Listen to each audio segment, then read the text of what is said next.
Welcome to the Top Business Leaders Show, powered by Rise 25 Media. We feature top founders, executives, and business leaders from all over the world.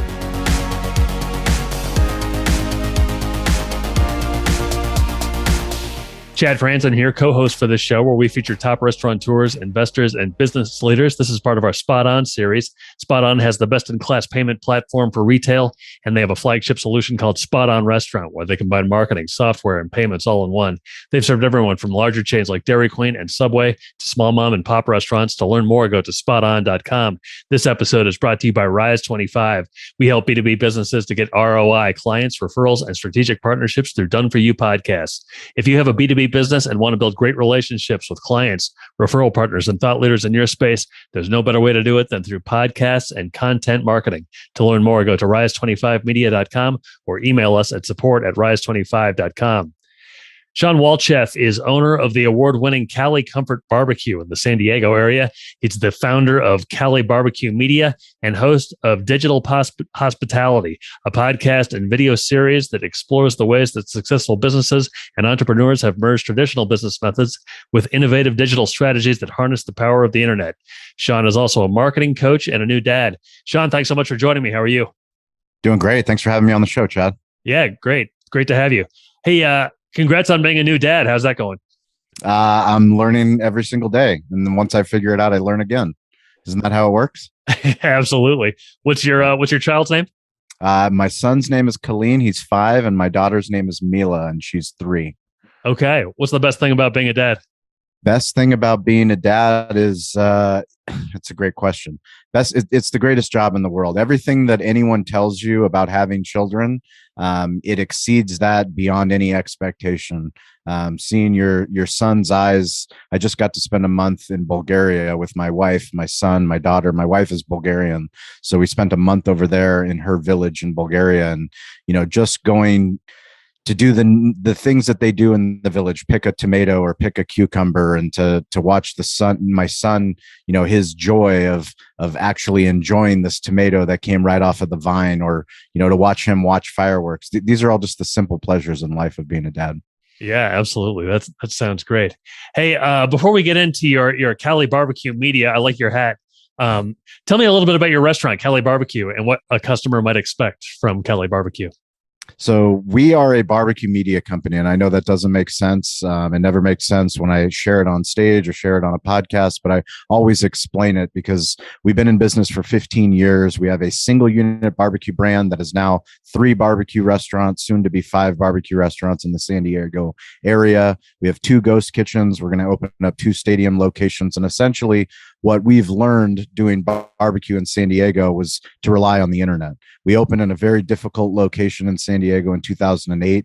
The first iPhone came out in 2007. And really, we've leveraged everything we've learned from Google to Yelp to Facebook to Instagram to now TikTok to LinkedIn to YouTube to now we're podcasting. But we teach business owners how to do what we did, which is to tell your own story. We waited so long to build a great business where people would come in, eat our barbecue, and then all of a sudden we'd have legacy media come in and tell our story, whether it was the news, whether it was a newspaper, whether it was the radio, and nobody came.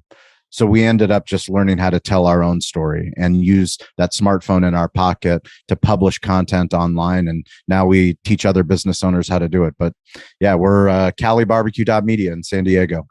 So how did you, so you opened the restaurant in 2008. Were you a media company right when you started, or were you just a restaurant? No. We were just we're a breakfast restaurant, actually. We weren't even a barbecue restaurant.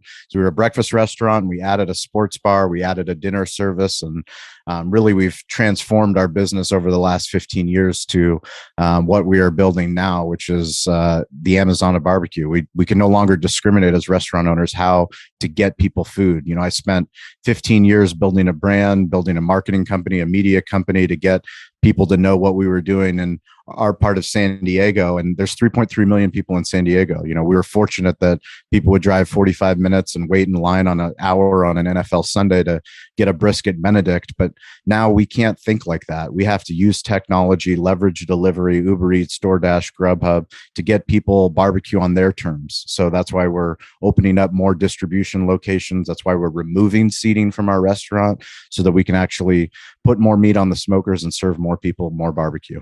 Was there kind of like an aha moment that made you discover that technology and the internet was so important? Well, yeah, I mean, it was out of pure necessity. We were failing, failing as a business to pay our bills and figure out how to get people to come in and support us. And once we realized that Facebook was a thing back in 2008 and 2009, set up a Facebook page, started responding to Yelp reviews, started caring about Google, caring about our website. All of those things led to where we are now, which is we have full belief that every single business, our thesis with our digital hospitality business is every business needs to be digital first. The problem with brick and mortar businesses is that we think of our website as secondary. Our website needs to be the most important thing we have. Not only our website, but the content that we put on the online every single day on TikTok, on LinkedIn, on Facebook, on Instagram. All of those things matter because that's your brand story. That's your heartbeat. That's your digital heartbeat. When somebody comes to find out, well, who's Cali BBQ or who's Shawn Walchef, and they go to the internet's going to tell them. They're going to tell them exactly what you need to know. So you were struggling and you introduced technology. What was kind of life like at that time for you? And then what were some of the first steps that you guys did to turn things around? I mean, to be honest, so I tell the story about the host stand. So every restaurant owner knows there's a sign that you can buy at Restaurant Depot or online that says, "Please wait to be seated," or "Please seat yourself." Do you know why we have that sign in restaurants? No, I don't actually. So that's a hospitality hack.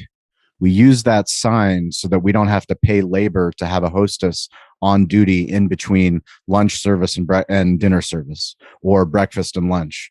Essentially, the slow times, it says, "Please seat yourself." So when you put this sign, "Please seat yourself," then you're not paying for the labor to be there. Well, we were struggling, and me and my business partner, Eric, at the time, we said, why don't we invest in hospitality and always pay to have a hostess at the front of the restaurant? Always have someone there to welcome people when they came in. Always have someone there to answer the phone. Always have someone there to say thank you when people left. And it transformed our business so much in the way that we took those same principles in real life and we applied them online. What if every time somebody interacts with us on Facebook that we respond to them? What if every time somebody writes a Yelp review, we respond to them? Not in 2 days, not in 1 day, but within an hour. What if we treated that person like a human? That same way that we treat humans that come into our four walls in real life, what if we treated that user the same way online? Those are the principles that we call digital hospitality. And that's the competitive advantage that any restaurant owner has in this new world that we live in, is that if you care for people like we do, it's in our DNA to care for people online. And that will set you apart from everyone else in your village, everyone else in your community, every other business in your cities. You will stand out. What are some aspects that go into caring for people online? Listening, responding. I mean, the most important thing about hospitality is making a memorable moment. That's the beauty of the internet, is so many people are ignoring people. Most people think of it as a vacuum. They post and ghost. They post a review and they don't expect anyone to answer. 90% of restaurant owners, 90% of business owners don't respond to reviews. Basic reviews. I mean, as business owners, we used to beg people to write a comment, leave a comment card, give us feedback so we can improve.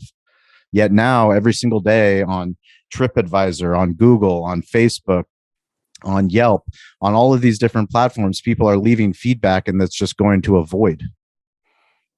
You can completely differentiate yourself if you actually take the time to turn notifications on, prioritize it within your organization, and respond to these things. So your restaurant serves people completely kind of online. How did that transition happen from kind of a brick and mortar to virtual kitchens and online?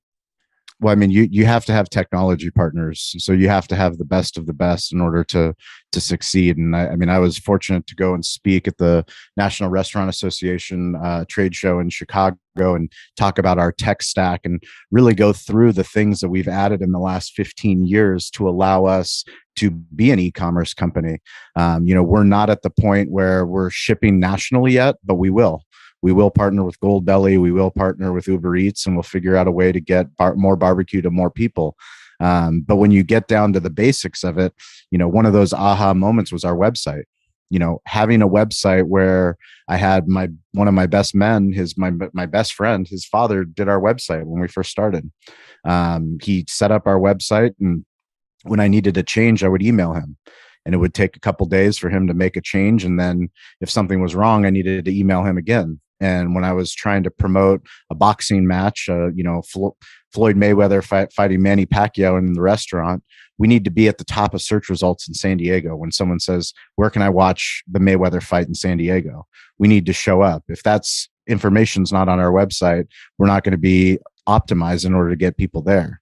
So that was kind of the first aha moment that I needed to control my own website. I needed to be able to be on a platform like WordPress that I could actually learn how to do myself and make the updates that I needed to make in real time. So your website is calibbq.media. Yep. Explain the media aspect a little more if you could. Sure. Every business needs to be their own media business. I mean, we are in the storytelling business more than we're in the barbecue business. It's so important in this day and age to learn how to use short form video, because that's what the internet wants. That's why TikTok is so popular. That's why Instagram is no longer a photo sharing app. It's a video app called Instagram Reels. That's why YouTube Shorts has changed their entire platform to make it the way that it is. You have to be where people are. If you go to the most downloaded apps in the App Store, whether you have an Android phone or an iPhone, take a look and see. That's where people's attentions are. If your restaurant isn't on those platforms, there's a problem. And some people will say, oh, well, my clientele, they don't care. They're not on TikTok. Well, their kids are on TikTok. And the kids are going to say, I don't want to go to that restaurant because that restaurant's not cool. But it doesn't matter what kind of cuisine you have. If you have the ability to do something amazing in real life, all you have to do is take that phone. You don't need a media team to come and film it. The internet doesn't want a commercial. Be the show, not a commercial. Document what you do in real life and show that to the internet. The problem is business owners, we want the sexy commercial. We want the highly produced, the best photo of our food, the best photo of the interior, the exterior. That's just not what the internet wants. This is about speed and quantity. The answer to the internet is quantity plus speed plus consistency equals quality. The problem with every business owner and restaurant owners in particular is that we want quality first. Quality doesn't happen right away. You can't have quality guidelines on creative, not on the internet. You've got to share the story of the things that are happening within your restaurant every single day. And the more that you do it, the more business you'll have. So give me an example of like a short video that you're particularly proud of, or as a good example of what you're talking about. I'll give you a perfect example. On Father's Day, my family, my kids, my wife, they went to Bulgaria 2 weeks early. So Dad was by himself at the restaurant on Father's Day. And I got in at 4 a.m. I met with our pit master, Bernice, and Steven, our catering manager, and I went live on TikTok.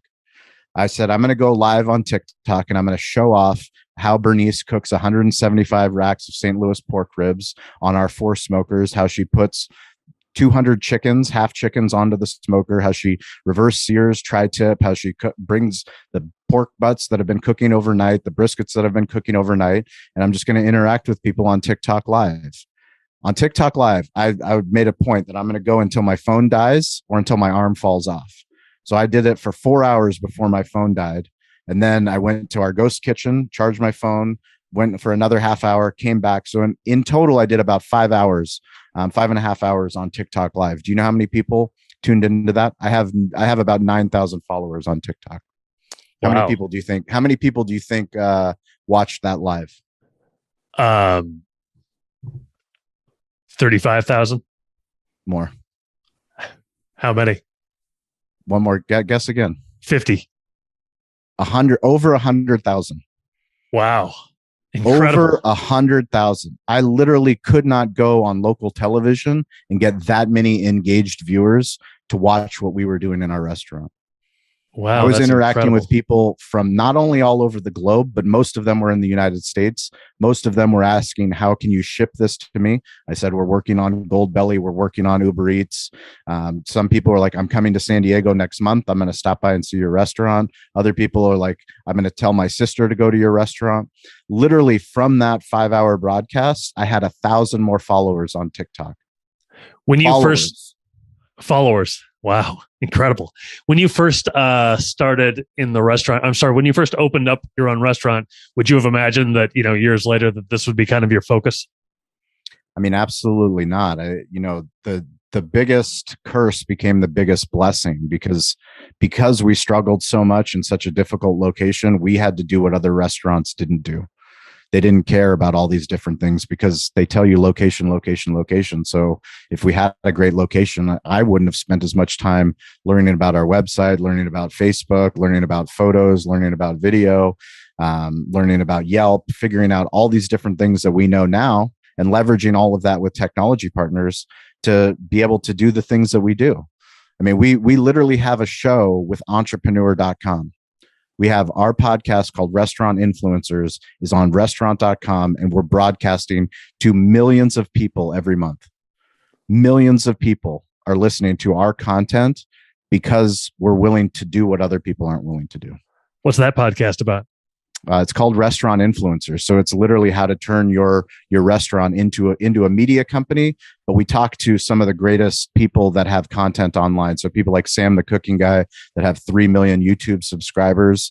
I interview him. He's one of my mentors, but he has 4 restaurants, talking about how the content that he makes for YouTube, how he leverages that to get more sales for his restaurant. And then you're also a host of a podcast called Digital Hospitality. That is our in-house podcast, the one that we've been doing for the last 5 years. That one is broader, so it's not just restaurant content. We talk about small business. We talk about personal development. We talk about technology. It's basically my curiosity. So everything that I wanted to learn in business school that I never got taught, I just find the experts and then ask them all the questions. In what ways has that podcast been valuable for you? I can't recommend what you guys do at Rise 25 is one of the coolest things. The more that I found out about your company, it's something that I've been telling business owners for the last 5 years, is that everyone needs to have a podcast. It's not just having a website, but having a podcast allows you to focus on pillar content. It truly makes you a media company. No longer is, because in order to be great at marketing, you have to know how to brand yourself and talk about yourself and promote yourself. Once you start podcasting, you're no longer doing it about you. You're doing it about your subject matter and your guest. You become the journalist. You become the curiosity, the person that allows them to show off who they are and what they do. And you build a community by doing that. And you're also a marketing coach? I am. How does that, what do you do with regard to that? So I coach business owners and restaurant owners basically on all of the stuff that we just talked about now. So how to improve, how to use short form video, how to hire a social media agency, what to look for when you're hiring. If you're hiring somebody in-house, the questions to ask, the things that they should be posting. I do social media audits, talk about technology in their restaurant, all marketing and media. Did COVID affect your restaurant at all? COVID only accelerated our belief in the internet. So why do you say that? So everyone talks about pivoting, like, we pivoted. COVID only foundationally made us truly believe that we needed to build the Amazon of barbecue, that we need to reduce 90% of our menu. We got rid of steaks, we got rid of salads, we got rid of breakfast on the weekends, and we focused on becoming the in and out of barbecue on the West Coast. So literally just focusing on the 5 core meats that we have, the 5 sides, our dessert. How do we get that into more places like stadiums? So we're about to, this Saturday, going to open up our first 2 stands at Snapdragon Stadium, which is where the San Diego State Aztecs play, 35,000 fans. And now we're looking at breweries. We're looking at other alternative, non-traditional locations to get more barbecue to more people every single day. Yeah, I was just going to ask you, what are some of your goals for the future? Do you have anything going on besides that?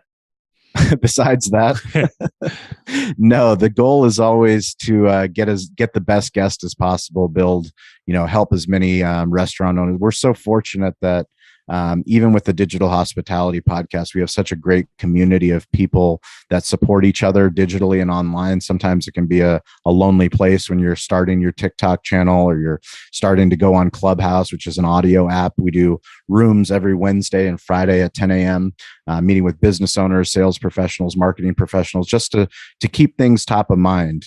So if YouTube starts focusing on shorts, we'll bring on a guest, somebody that's doing really good on YouTube shorts, and ask them a bunch of questions so that we can take that information. And since we're already making videos for Instagram Reels, how do we publish that on YouTube shorts, and how do we really capitalize on this new world that we live in? Do you think all restaurants should go in this direction? 1000%. Not only restaurant. So the beautiful thing about what's happening is the restaurants have the competitive advantage. Because we have hospitality in our DNA, everyone else doesn't understand hospitality the way that we do. Every other business, they think of customer service. And for a restaurant owner, customer service is bullshit. That's treating someone like a human, saying hello, these are the lowest standards of hospitality. Hospitality is going above and beyond. And we do that so well in real life. We just need to do that online. And once we do that online, we can teach other businesses how to do what we do. I have one more question for you, but first, how can people find out more about everything that you have going on online? You can go to @Shawn P. Walchef, ShawnP Walchef. That's LinkedIn, TikTok, Instagram, Facebook, you name it, we're there. You can go to calibbq.media. You can easily find me on there. Or you can just email me, Shawn@calibbq.media. Always happy to connect with anybody that listens to this show. Well, now that I've spoken to you, this question doesn't have a whole lot to do with what we talked about. But if you were to be a customer at Cali BBQ, what would be kind of your go-to item? That's easy. We created the item to remove confusion from the menu. So when you go to most barbecue restaurants, you want to try everything. And they typically will withhold the most expensive cuts of meat. So they won't put a brisket on a combo, or they won't put the ribs on a combo on their family platter. We created a tailgater, which is all of our slow smoked meats, all of our sides, jalapeno cheddar cornbread muffins. And that way, no matter what, everybody gets to try everything. Nice. Very good. Hey, Shawn, it's been great to talk to you. I really appreciate your thoughts, your time, and your insight. Thank you so much. Appreciate you, Chad. Thanks. And so long, everybody. Please reach out. Thanks. Thank you. Thanks for listening to the Top Business Leaders Show, powered by Rise 25. Visit rise25.com to check out more episodes of the show and to learn more about how you can start your own podcast.